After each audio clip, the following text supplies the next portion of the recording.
Good morning. Today is Wednesday, February 8th, 2023. With me today, I have 1/3 of the owners of Luxury Bazaar. This is a man that's probably been the most outspoken, loudest, most often seen on the Gray Market episodes. Mr. Alex Roiz, how are you? Happy to be here. Happy to have you here. Thank you. Alex, you're a third of the company. You're very quiet. We don't usually see what's going on with you on the show. We don't see, all the workings that are going on behind the scenes with you. Tell me, let's start from the beginning. I want to know who you are and how you ended up here, at this table. I immigrated to this country in September of 1977. Should I start from Start from there, very yeah. beginning? Let's go. I was born. poor child. So, I was a couple months shy of my 18th birthday, and I had one more year to go of high school. And I came here in September, so I went to George Washington High School, and they wanted to put me in 10th grade for two reasons. I said no for two reasons. Number one, I have to be in high school for 3 more years, and then all the 15-year-olds will be making fun of me because I couldn't speak a word of English. Yeah, been there, done that. So that was it. I had some odd jobs here and there. Tell me about some of the jobs that you did before you ended up, here at Luxury Bazaar. Start with shoveling snow and working as a dishwasher at restaurant. Why not? Also, that went on for a few months, and then in January of '78, somebody that I met in our apartment complex, and his father was like a master watchmaker in former Soviet Union, so he was able to get a job right away here. He was working for the watch company, it was Jules Jorgensen, and his son, he got his son a job, and there was like a little jewelry shop in that watch company because some of the watches came with diamond bezels. So there was like a small, jewelry shop that was setting diamonds into watch bezels. And my friend got the job there, and then a couple of months later, he brought me in. And this was in Philadelphia? Yeah. It was 8th and Chestnut. 8th and Chestnut. Yeah, so I worked there for 4.5 years, and what did you do there? Did you actually set diamonds? Yes, believe it or not. Wow. My wife is not supposed to know that I can do things with my hands. That's only if I'm getting paid. Then otherwise, my brain shuts down. Yeah, they taught me. They paid me minimum wage. They taught me, and then I ended up working there for 4.5 years. And after that, a friend that actually got me a job there, and me, we opened up like a little jewelry, gold buying place on 7th and Chestnut. I'm sorry. My place of work was 7th and Chestnut. We opened up a little place on 8th and Chestnut. Worked there for, a couple of years, and then I decided that I want to change fields, and I went into a furniture business. Wow. With my other friend. We were importing containers of European furniture, mainly from Italy, some Germany, and we opened up a retail store in the Northeast Philadelphia. As a matter of fact, it was across the street from George Washington High School, and we were doing some wholesale. We were selling it to other furniture stores, and it was pretty good, pretty successful. Then we ended up buying our main competition in Philadelphia. Then we went into like a big showroom. So give or take, I was there for like about 5 years. And how old were you at the time? How old? I went into the business, I was 24. When I got out of the furniture, I think it was like 28, 29. So you were 24 years old. You started importing furniture, Yes. having no experience in it. No. Just, I guess the seed money came from the jewelry business. Yes. And just decided, hey, let's try it. We decided to go into a furniture business, and so our main competition in Philadelphia at the time.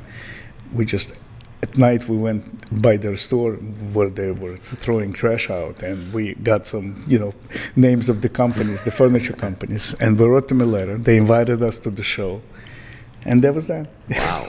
And this was obviously before the internet, before Alibaba, where you could just go and search for a manufacturer. At that time, I couldn't even, I didn't know how to text. Did I have a phone at that time or no? Probably not. Probably not. Yeah. I mean, when you were 24 years old, I don't think. So I was in the furniture business for like maybe 4.5, 5 years, and then it was good. Everything was good. It's just like, again, I wanted a change. Was it just an itch, or like was there something going on that you saw more money being made somewhere else? No, not necessarily. Just like a change of scenery. So Gary, my main partner, at the time he had a place in Atlantic City, so he sold it. What was it? Also like a pawn shop. It had to do with jewelry, strictly. So he sold it about the time that I sold my share in the furniture business. And, well, we knew each other, from the community for many years. He was at my wedding, so, I mean, we've known each other for years. And then we decided to go into a jewelry business. He never left, but we went together. Our main thing was just to do wholesale. We did end up buying at the flea market, Route 1 flea market. It's no longer there, but we had like a jewelry shop there for a couple of years. But our main goal was building a wholesale business. So why? Because we get retail. We're not like set up for retail. You have to have a certain personality to do retail. I didn't have the patience. Neither did he. So. Okay. And we just like the wholesale aspect of the business, just we're selling to stores, buying in bulk, selling in pieces, And we rented a little office, again on 8th and Chestnut on Jewelry Row. And then we stayed there for a few years. Then we moved into a bigger office, this and that. And I think it was like 11 years ago, maybe like 12 years ago, we met up with the boys, and Gary actually met Roman. They were playing poker together at the same house. He was doing things on the internet at the time, which we had absolutely no idea what the hell he was doing. But he kept telling us that it's working. I'm putting things online on the internet, and it sells. So we started giving him merchandise on consignment. And like every month we did a recap, and he was doing pretty good. Then they were offered a watch deal, like a big watch deal. They couldn't handle it themselves, so they invited us. So we partnered that deal, which was like a very good, very successful deal. So it went on for quite some time. And then one day Roman says, we're doing so many things together, we might as well become partners. To which we said, okay, let's do that. And we left Center City, they left their office, and we ended up in this building, and the rest is history. How long did you have the office on Jewelers Row? Oh my God. Okay, I'll tell you. We became partners. My middle daughter was 3 weeks old. She just turned 34. So okay. We were there for like 24 years before we ended up here. Now, how did you, going into wholesale, like imagine it, again, I would just imagine today, if I said, I want to go into wholesale jewelry, how do you even get into that? Today, it would be an impossibility. Just different times, and absolutely, there's so much difference.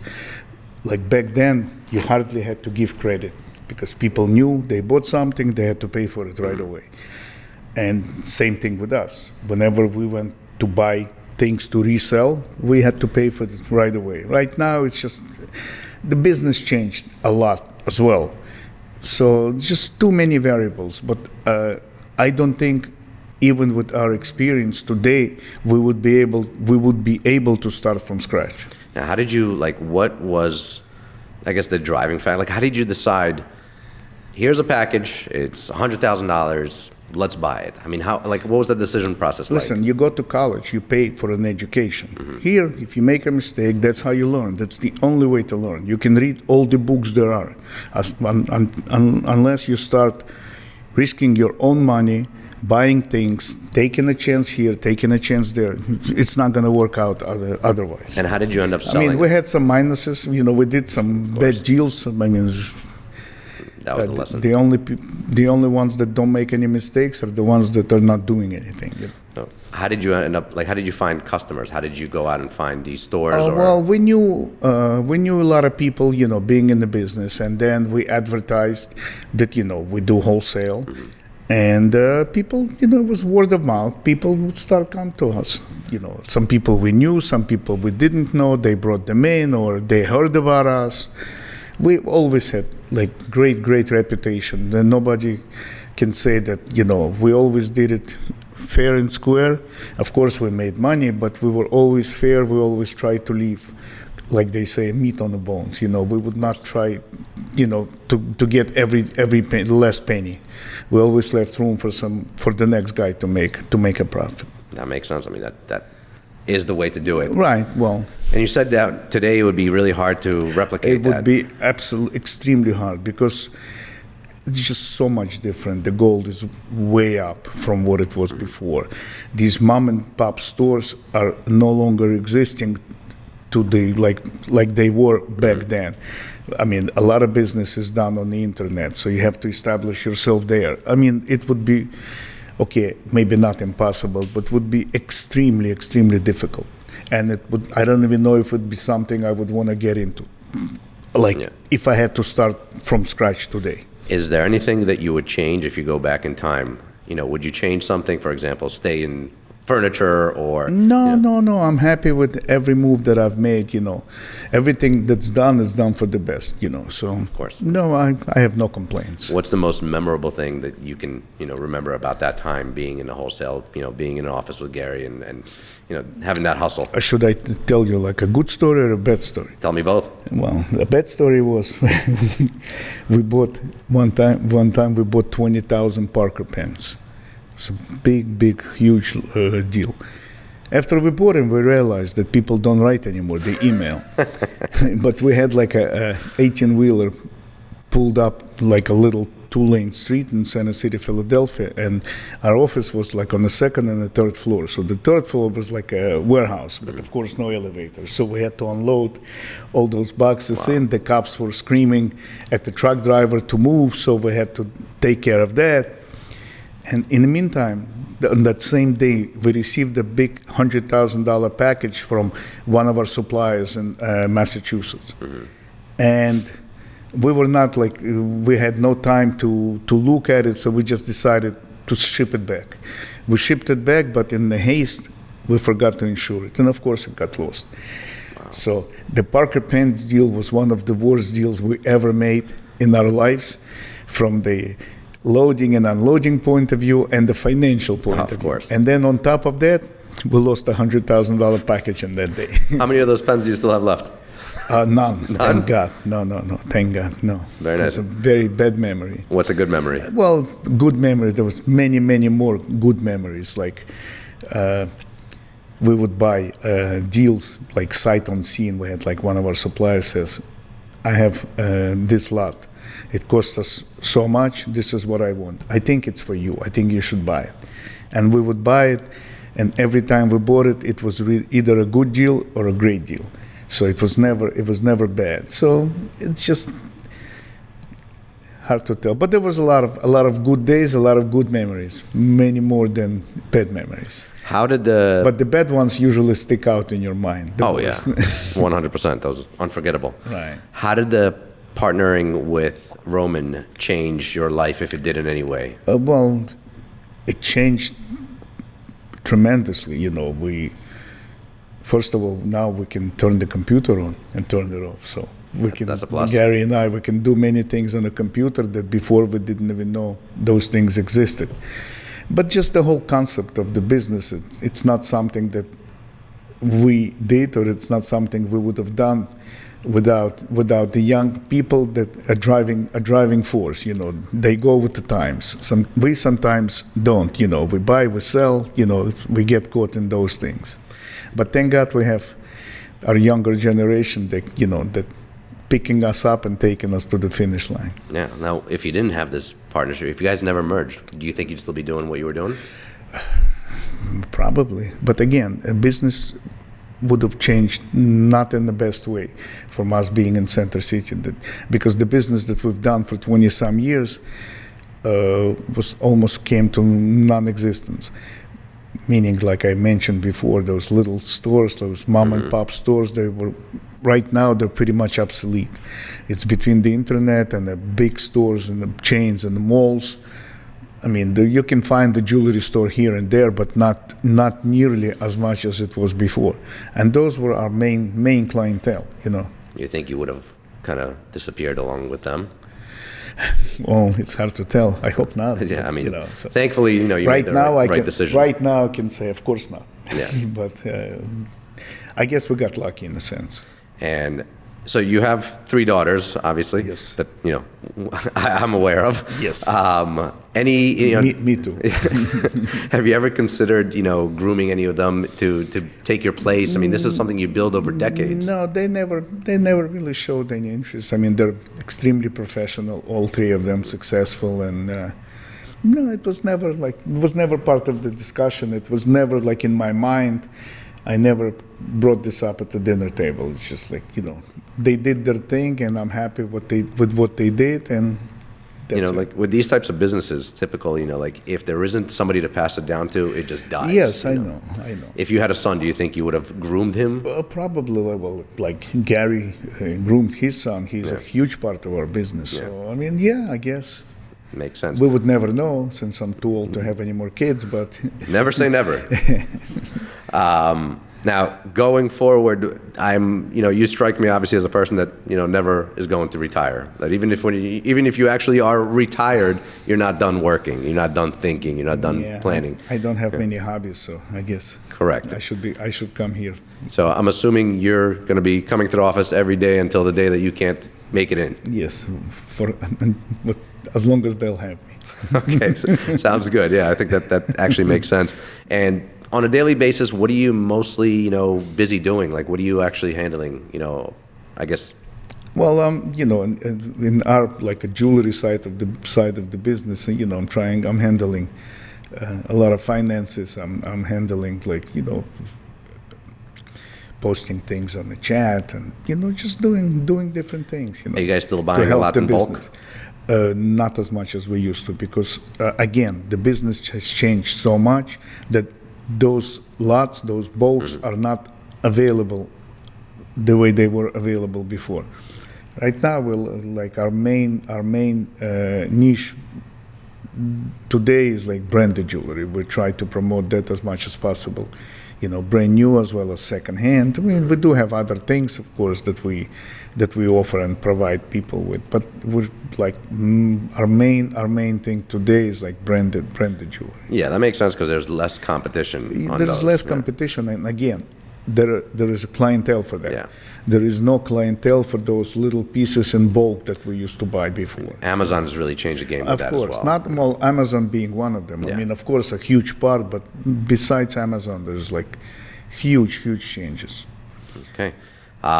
What do you think, about how Luxury Bazaar has changed its strategy going from wholesale to retail and like really trying to build a business where, we reach the end user instead of another dealer? No, because retail business is the main goal.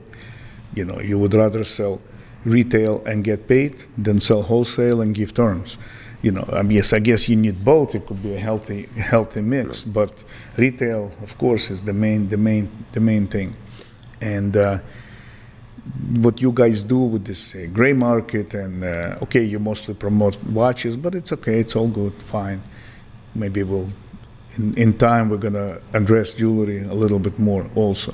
But with what you do, I mean, it's just people know us. People stop us on the street, which is like strange to me, Yeah. but it seems to be working, and I think business is moving in the right direction. Have you ever considered actually, dealing with the watches, not just the jewelry? Yeah, but it's completely different. I mean, it's just completely different business on its own. I mean, we're okay with the way things are. We handle this side of the business, they handle that side of the business, and it seems to be working. What would you recommend to somebody young that's maybe trying to get into the jewelry business or currently in the jewelry, maybe they're in retail and they want to somehow establish their own presence and grow something? Is any recommendations that you can make that would help them? No, basically, like, same thing you guys do with watches. Just be out there. Keep talking about it. Keep showing different products. Trying to explain people what this is and what that is, and hopefully, it works. Not that it works. Hopefully, you'll see some movement. Gain some traction. Yeah, absolutely. Yeah, I think, the name of the game right now is just, as many people to know you. Social media, the internet. I don't need to tell you guys. Yeah, there's a lot. It's a driving force, like from A to Z, pretty much. Do you know anybody that you did business with that's still, maybe still in the same business? Oh yeah, few people. I don't want to mention names, of course, but yes, they. In my opinion, they did not reinvent themselves, with the times. Which they still do what they do. They're extremely good and honorable people, but it's just like, they are not with the times. Yeah. I think. So it's a probability that their business might, at some point just kind of be.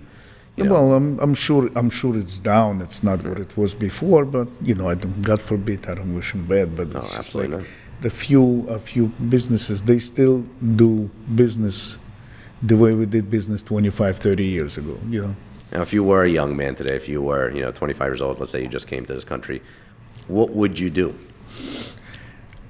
I wasn't planning to become a diamond setter and end up in the jewelry business. It just so happened, he offered it to me. They were looking for somebody else to teach the trade, and I kind of liked it, and that was it. So just a very difficult question to answer. Never had like a passion, like I want to be a doctor? I wish I was 25. That's all I can say. No. Can't buy that. But I'm just, because like a lot of people, and again, I remember in school, what do you want to be when you grow up? Oh, I want to be a doctor. I want to be a fireman. Like, myself personally, I just knew I wanted to do it myself. Whatever it is, myself. No, but how about yourself? Same thing. Yeah, same thing. I never envisioned working for anybody. Well, at the beginning, of course, but that was not my ultimate goal. And so it worked out, It turns out I don't have a high school diploma. So people tell me, oh, you do well. I said, it's not that I'm smarter than, I just got lucky. I consider myself lucky. I don't recommend this to anybody. If you want to study, again, of course, college is not for everybody, but, if you like it, if you want to study, then you should, by all means. You should not walk around and tell everybody that you don't have a high school diploma. Absolutely not. Sometimes it's worth it, sometimes it's not. Did you ever think that going into just getting paid minimum wage to set diamonds, that it would lead into this direction? Of course. Well, I don't know if I thought at the time that it would lead in this direction, but I knew eventually maybe I'll open up my own business, or maybe I'll open up my own jewelry shop, or just take it from there. So. Any regrets? No, zero. No. Zero regrets. That's an amazing life to live. I have an amazing wife. I have beautiful daughters, granddaughters, a grandson. Can't ask for more. I'm the luckiest guy in the world. Yeah. All right, let's finish up with that. Thank you very much for taking the time to sit down and answer a couple of questions. My pleasure. Ladies, gentlemen, whoever is viewing or listening to this, please let us know if you like it. Make sure you comment, make sure you like, subscribe, write a review for the podcast. We want to keep doing these every single day. And if you like them, let us know so that we can continue to do this. Thank you. Have a great day. We'll see you tomorrow.